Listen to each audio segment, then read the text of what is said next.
Hi అండి, this is రాగా. ఈరోజైతే ఎంతో తేలిగ్గా ఈజీగా చేసుకునే విధంగా దొండకాయ కూరనైతే మీకు చూపిస్తానండి. ఇది చాలా టేస్టీగా ఉంటుందండి, ఈజీగా కూడా అయిపోతుంది. పొద్దున్నే క్యారేజీలోకి తొందరగా అయితే చేసేయచ్చండి. ఇంకా స్కూల్స్ అవి తెరుస్తున్నారు కాబట్టి ముందుగా అయితే దొండకాయల్ని కడిగేసుకొని సన్నటి ముక్కలుగా అయితే కోసి పెట్టుకోవాలండి. తర్వాత ఉల్లిపాయ ముక్కలను కూడా సన్నగా కోసుకోవాలండి.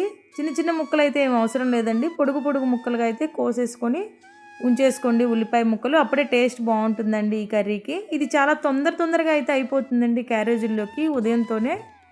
ముందుగా అయితే ఒక గిన్నెనైతే పెట్టేసుకొని కొంచెం ఆయిల్ని అయితే వేసేసుకోండి. నేనైతే ఒక 4 స్పూన్స్ వరకు ఆయిల్ని వేసుకున్నానండి.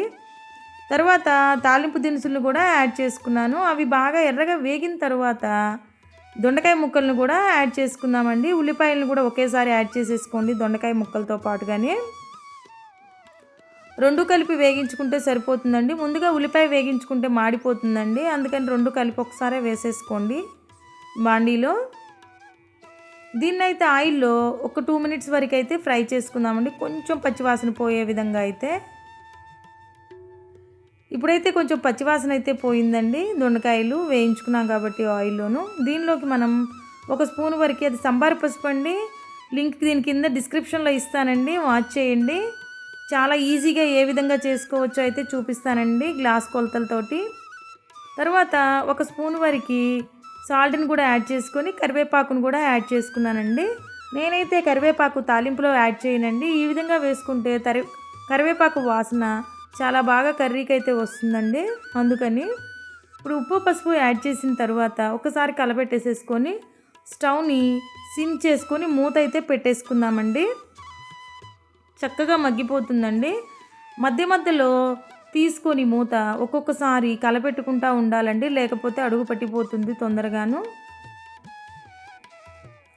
మీరు మామూలుగా చేసేటువంటి పాత్రలో అయితే చేస్తున్నట్లయితే, మామూలు బాండీలో చేస్తున్నట్లయితే పైన కొంచెం వాటర్ అయితే యాడ్ చేసి ఉంచుకోండి మూత పైన. అప్పుడు తొందరగా మాడిపోకుండా ముక్కలైతే మెత్తగా మగ్గిపోతాయండి చక్కగాను. ఈ విధంగా మధ్యలో అయితే కలబెట్టుకుంటూ ఉండాలండి, మాడిపోకుండా ఉండడం కోసమని. ఇప్పుడైతే చక్కగా మగ్గిపోయినాయండి దొండకాయలు.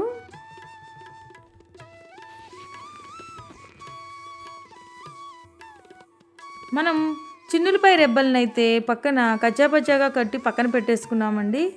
దాన్నైతే యాడ్ చేసేసుకుందామండి. ఇప్పుడు ఇందాక వేసినటువంటి సాల్ట్ అయితే సరిపోలేదండి, నేను చూసుకున్నాను, అందుకని ఒక 1/2 స్పూన్ వరకు సాల్ట్ని అయితే యాడ్ చేసుకున్నానండి.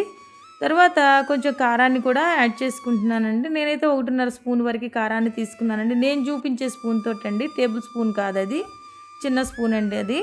తర్వాత 2 స్పూన్స్ వరకు కొబ్బరి పొడిని అయితే యాడ్ చేసుకున్నానండి, ఎండు కొబ్బరి పొడి అండి అది. పచ్చి కొబ్బరి ఉంటే పచ్చి కొబ్బరినైనా యాడ్ చేసుకోండి, చాలా టేస్టీగా ఉంటుందండి ఈ కర్రీలో కొబ్బరిని అయితే యాడ్ చేసుకోవడం వల్ల మనకి. మొత్తాన్ని కూడా కలపెట్టేసేసుకొని ఒక 5 నిమిషాలు మళ్ళీ మూత పెట్టేసుకొని మనమైతే మగ్గించేసుకుందామండి. కొంచెం కొత్తిమీరను కూడా యాడ్ చేసుకోండి, టేస్ట్ చాలా బాగుంటుంది. ఇది క్యారేజీలోకి చాలా టేస్టీ కర్రీ అండి ఇది. మధ్యాహ్నం పిల్లలైతే చాలా ఇష్టంగా అయితే తింటారండి ఈ కర్రీని. ఈ విధంగా చేసుకోవడం వలన డీప్ ఫ్రైస్ చేసే కన్నా ఇలా మగ్గించుకొని చేసుకున్నాం అనుకోండి, చాలా టేస్టీగా ఉంటాయండి ఈ కర్రీస్ అన్నీ కూడాను. చూసారా, చక్కగా మగ్గిపోయిందండి, కర్రీ అయితే రెడీ అయిపోయిందండి. మనమైతే స్టవ్ ఆఫ్ చేసేసుకుందామండి. ఇంకా ఎంతో టేస్టీగా ఉండే దొండకాయ కూర అయితే రెడీ అయిపోయిందండి. నా వీడియో కనుక మీకు నచ్చినట్లయితే ప్లీజ్ లైక్ చేసి, షేర్ చేసి, సబ్స్క్రైబ్ చేసుకోండి. కమెంట్ చేయడం మాత్రం మర్చిపోవద్దండి.